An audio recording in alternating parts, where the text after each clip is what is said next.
Hello বন্ধুরা, good morning. তোমরা সবাই কেমন আছো? আমি অনেক ভালো আছি, সুস্থ আছি। তো আজকে সকাল থেকে তোমাদের সাথে ব্লগটা শুরু করে দিলাম।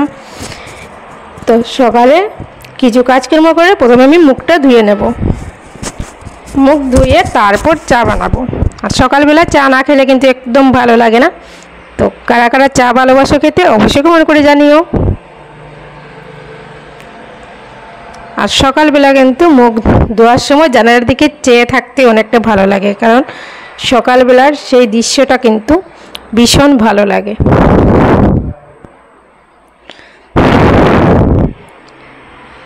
আর সবাই কি করছো, কেমন আছো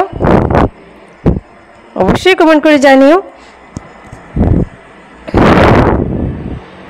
আর কালকে সারা রাত্রে এতটা বৃষ্টি হয়েছে যে কখন সকাল হয়ে গেছে তা কিন্তু বুঝতেই পারিনি।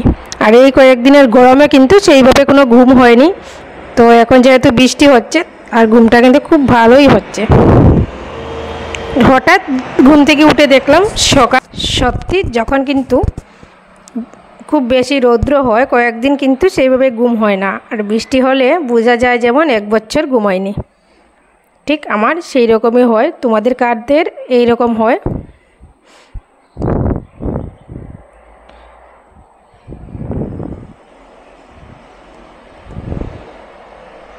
তো বন্ধুরা, আমার মুখটা ধোয়া কমপ্লিট হয়ে গেছে। তো এখন দেখো রান্নাঘরে চলে আসলাম। এসে চাটা আগে থেকেই বসিয়ে রেখেছিলাম। তো আদা দিয়ে সকালবেলা চাটা খেতে ভীষণই ভালো লাগে।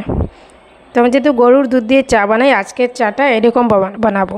অর্ধেক দুধ থাকবে আর অর্ধেক লিকার থাকবে। আর লিকারটাকে খুব ঘন করে কিন্তু বানিয়ে নিয়েছি।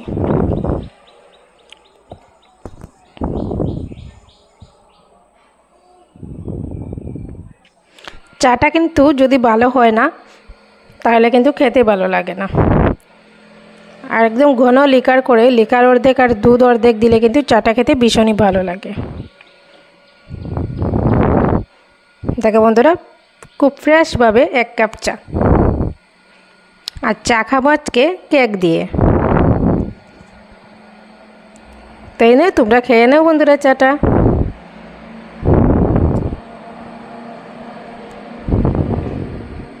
তো দেখো আমি চাটা কীভাবে বানাচ্ছি।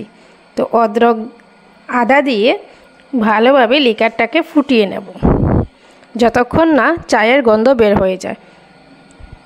পারফেক্ট চা বানাতে হলে চা পাতা যতক্ষণ ফুটবে ততক্ষণ কিন্তু খুব সুন্দরভাবে একটা গন্ধ বের হবে। তখন মনে হবে যে চাটা ঠিকঠাক হচ্ছে। আর চা পাতা যদি কম ফুটে তাহলে সেই চা কিন্তু খাওয়া যায় না।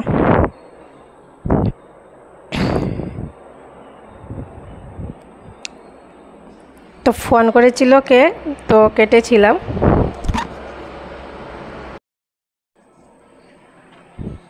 তো বন্ধুরা, আমার লিকারটা একদম পারফেক্ট হয়ে গেছে। এখন আমি চাটা ছেঁকে নেব। তো এতটা গরম, এই জন্য কাপড় দিয়ে ধরছি। এখানে দেখুন দুধটা জাল দিতে দিতে একদম লাল হয়ে গেছে।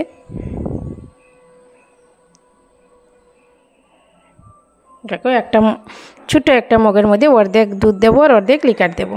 আর এখানে দেখো বন্ধুরা চাটা একদম রেডি।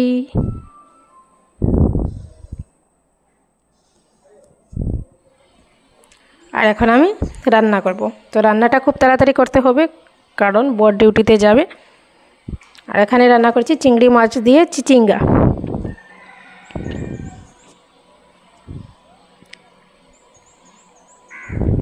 তো আজকে কি কি রান্না করছি সেটা দেখে নাও। তো আজকে রান্না করছি আমি চিচিঙ্গা দিয়ে চিংড়ি মাছ, ডিম সয়াবিন দিয়ে আলু দিয়ে একটা তরকারি রান্না করছি। আর রান্না করব আমি রুই মাছের তেল। আর রান্না করব মাছের ডিম। আর মাছ একটু মশলা দিয়ে বানাবো। তো এটাই হচ্ছে আজকের রান্না বাড়া। তো স্কিপ না করে পুরো ভিডিওটা দেখো, আশা করছি ভালো লাগবে। আর চিচিঙ্গাটা কিন্তু ছোটো মাছ দিয়ে খেতে ভীষণই ভালো লাগে। তো কারা কারা চিচিঙ্গা ছোটো মাছ দিয়ে খেতে ভালোবাসো অবশ্যই কমেন্ট করে জানিও। আমি সকালবেলা কিন্তু সব রান্না করে রেখে দিই, কারণ যেহেতু খুব গরম লাগে তো আমি একবারে কিন্তু রান্নাটা করে নিই। এরপর যা যা কাজকর্ম থাকবে সব করব। কিন্তু রান্নাটা আমি একবারে করে নেব, সেটা 3টা হোক রান্না, 2টা হোক, 5টা হোক, সব একসাথে করে নেই, যেদিন যেমন আর কি। চলো চলো বন্ধুরা, দেখতে থাকো।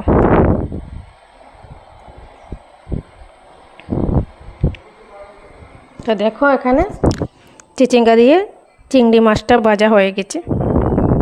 এখানে রসুন দিয়েছি, কাঁচা লঙ্কা দিয়েছি, সব কিছু দিয়ে ভাজাটা বানিয়েছি। দেখো বন্ধুরা, খুবই সুন্দর হয়েছে।